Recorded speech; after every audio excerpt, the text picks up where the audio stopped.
السلام علیکم دوستوں، آج ہم بات کر رہے ہیں ناکام لوگوں کی، یعنی انسکسیسفل پیپلز جو کہ اپنی زندگی میں کبھی آگے نہیں بڑھ پاتے۔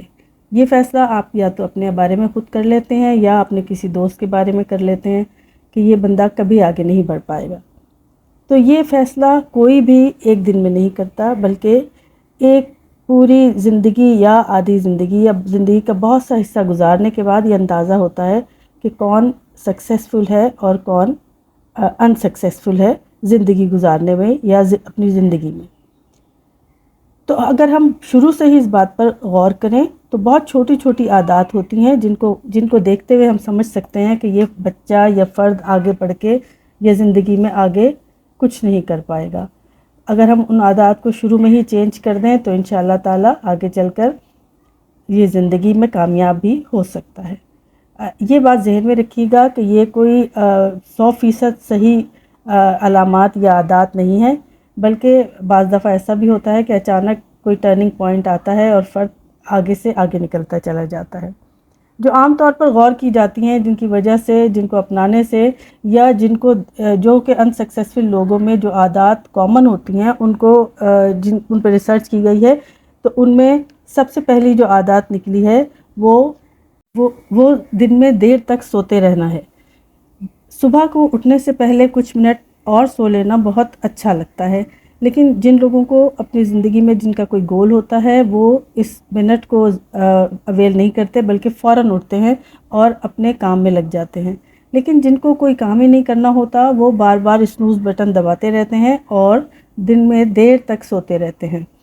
اس کے علاوہ شاید آپ یقین نہ کریں، لیکن اسکپنگ بریک فاسٹ بھی انہی عادات میں شامل ہے جو آگے چل کر بندے کو سست بنا دیتی ہیں اور کسی کام کے جوگا نہیں چھوڑتی۔ یعنی کہ بریک فاسٹ کو چھوڑ دینا ایک بری ہیبٹ ہے جس کو ہمیں چھوڑ دینا چاہیے۔ اس کے علاوہ اگر کوئی فرد صبح اٹھ کر کوئی فزیکل ایکٹیویٹی نہیں کرتا تو اس کے آگے بڑھنے کی صلاحیت کمزور ہوتی چلی جاتی ہے۔ یعنی کہ آپ کی مینٹل ایکٹیویٹی کو جاری رکھنے کے لیے آپ کو فزیکلی ایکٹیو ہونا بھی بہت ضروری ہوتا ہے۔ لہٰذا صبح سویرے مارننگ میں اٹھ کر آپ کو کوئی نہ کوئی ایسی ایکسرسائز کرنی چاہیے جو آپ کو فزیکلی ایکٹیو کر دے اور آپ دن کا باقی حصہ اچھی طرح گزار پائیں، کیونکہ صبح اٹھ کے ایکٹیو ہو جانے سے آپ کے کچھ ہارمونز ایسے ہوتے ہیں جو ریلیز ہوتے ہیں اور جو آپ کے موڈ کو خوشگوار کر دیتے ہیں اور آپ کی برین ایکٹیویٹی کو بڑھا دیتے ہیں، جس کی وجہ سے آپ آگے کا پورا دن اپنا بہتر طریقے سے گزار پاتے ہیں۔ اس کے علاوہ ایک اور جو بہت امپورٹنٹ ہیبٹ ہوتی ہے وہ اپنے دن کا بغیر کسی پلان کے آغاز کرنا ہے۔ یعنی کہ رات کو جب آپ سو رہے ہوں تو آپ کو پتہ ہونا چاہیے کہ اگلے دن کے بارے میں آپ نے کیا سوچا ہوا ہے، یہ کیا آپ کا پلان ہے، اور یہ اسی وقت ہوتا ہے جب آپ کوئی گول سیٹ کیے ہوئے ہوتے ہیں، تو لہٰذا آپ کو پتہ ہوتا ہے کہ اگلے صبح آپ کو کیا کرنا ہے۔ اگر آپ اسٹوڈنٹ ہیں تو آپ کو پتہ ہوتا ہے کہ آپ کو اپنے انسٹیٹیوٹ جانا ہے، اگر آپ جاب کر رہے ہیں تو آپ کو پتہ ہے کہ آپ کو کیا کرنا ہے، اگر آپ پی ایچ ڈی کر رہے ہیں، آپ پڑھ رہے ہیں، آگے آپ مزید سے مزید انفارمیشن لینا چاہتے ہیں حالات سے، دنیا سے، اور اپنا رول اچھی طرح پلے کرنا چاہتے ہیں، تو آپ کو پتہ ہوتا ہے کہ آپ کو اگلے دن کیا کرنا ہے۔ لیکن اگر کسی نے کچھ کرنا ہی نہیں ہے تو وہ بے وقت بغیر ٹائم بغیر سوئیں گے اور اسی طرح سے اٹھیں گے۔ اس کے علاوہ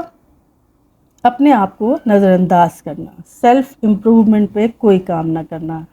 اپنے آپ کو اپنا ہائیجین صحیح نہ رکھنا یا اپنی انفارمیشن کو بڑھانے کے لیے کچھ نہ کرنا، یہ سب بھی ایک ناکام فرد کی علامت سمجھی جاتی ہے۔ ایک بہت امپورٹنٹ ہیبٹ جس کو ہم اکثر نظر انداز کر دیتے ہیں وہ کسی کا شکریہ ادا کرنا ہے یا کسی کا شکر گزار ہونا ہے۔ یعنی اللہ کا شکر گزار تو ہمیں ہر وقت ہونا ہی چاہیے، لیکن زندگی میں آپ کو کسی نے کسی بھی وقت آپ کا ساتھ دیا ہے اس کا شکر گزار ہونا بہت ضروری ہوتا ہے۔